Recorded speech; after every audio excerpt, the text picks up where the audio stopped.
बहनों की लालची भाभी। करिश्मा, रेशमा और मनीषा 3 बहनें हैं। उनका एक भाई भी है, मयंक।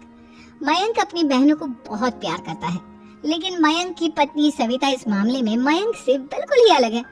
वो अपनी ननदों का जितना बुरा कर सकती है उतना बुरा करती ही रहती है और अपनी ननदों पर हुक्म भी चलाती है। करिश्मा, करिश्मा, तुमने अभी तक नाश्ता नहीं बनाया? तुम्हारे भैया को ऑफिस जाने में देर हो रही है। हाँ भाभी, बस अभी बनाती हूँ। करिश्मा, तुम ये ढीलापन छोड़ दो। कल को पराये घर जाना है। वहाँ अगर तुम इस तरह से काम करोगी तो लोग क्या कहेंगे कि माँ ने और भाभी ने कुछ सिखाया नहीं। तुम्हारी दोनों बहनें कहाँ हैं? रेशमा मार्केट गई है और मनीषा सो रही है।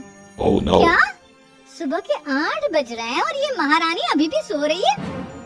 ये कहते हुए सविता अपनी सास दुर्गा देवी के पास जाती है। माँ जी, देख रही हो अपनी बेटियों के तौर तरीके?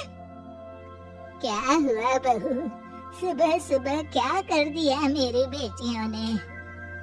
अरे एक तो अभी अभी उठकर किचन में गई है, दूसरी सुबह सुबह बाहर चली गई और तीसरी अभी तक सो रही है।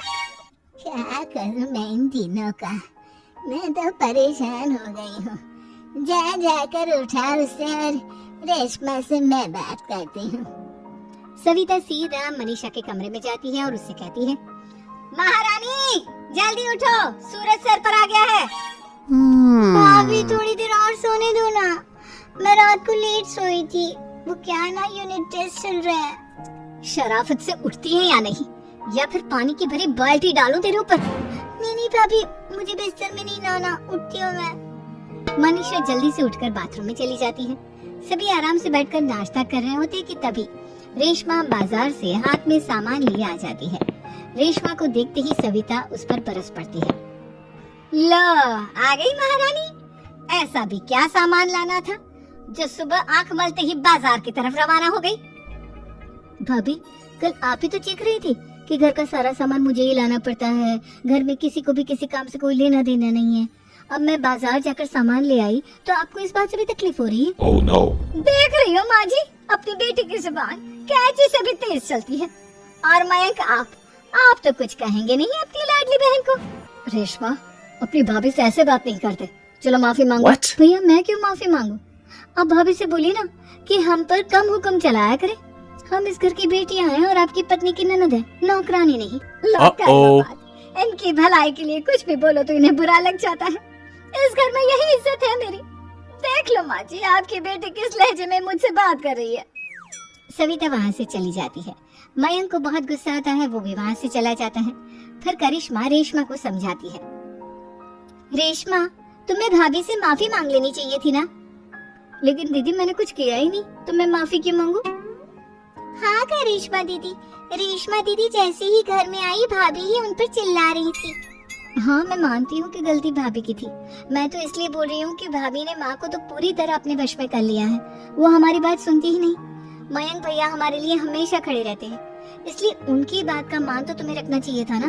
कोई फायदा नहीं दीदी, कुछ दिनों की बात और है, भाभी उन्हें भी हमारे खिलाफ भड़का देंगी। फिर वो भी माँ की तरह हमारी किसी बात का विश्वास नहीं करेंगे।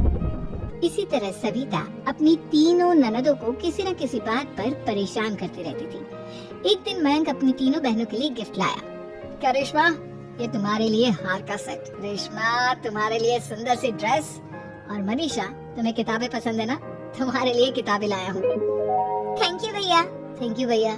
थैंक यू भैया। करिश्मा, तुम्हारा नेकलेस कितना सुंदर है, ये भैया कहाँ से ले आए होंगे?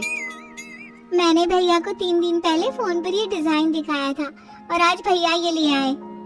सविता तो अपनी ननदों की गिफ्ट्स देखकर जल गई और करिश्मा का नेकलेस तो उसे भी बहुत पसंद आया था। अपनी बहनों के लिए कितना अच्छा नेकलेस लेकर आए हैं, मुझे कभी कोई गिफ्ट नहीं दिया। मैं आज ही ये हार चुरा लूंगी। रात में सविता करिश्मा का हार चुरा लेती है और इसी तरह उसे अपनी ननदों की जो भी चीज अच्छी लगती वो उसे मांगती नहीं, बल्कि रात के अंधेरे में चुरा लेती। इसी तरह दिन बीतते गए और सविता ने मयंक के दिल में भी उसकी बहनों के लिए नफरत पैदा कर दी। एक दिन मयंक ने करिश्मा और रेशमा के लिए रिश्ता देखा और ये बात उसने घर में सबको बताई। माँ, करिश्मा और रेशमा के लिए बहुत अच्छा रिश्ता आया है, वो लोग कल इन्हें देखने आ रहे हैं। आप और सविता मिलकर सारी तैयारी कर लेना।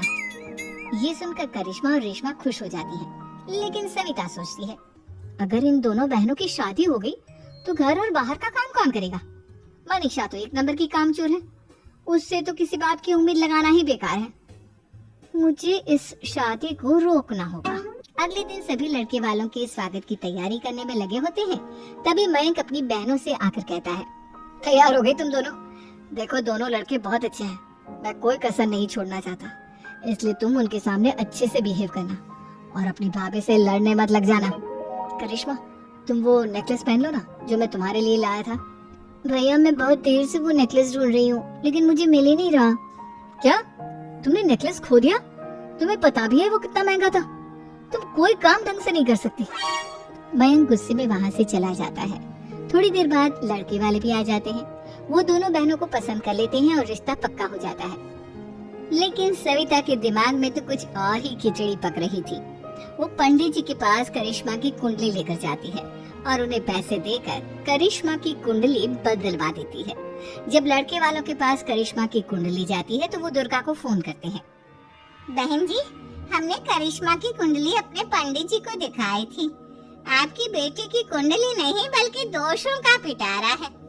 देखिए, मैं और मेरे पति इन सब बातों में बहुत विश्वास करते हैं, इसलिए हम आपकी बेटी से अपने बेटे की शादी नहीं करा सकते। इस तरह करिश्मा का रिश्ता टूट जाता है और सभी घर वालों को बहुत दुख होता है।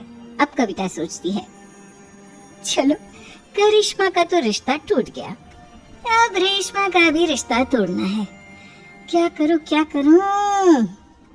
अब सविता आवाज बदलकर किसी अननोन नंबर से रेशमा के होने वाले ससुराल में फोन करती है।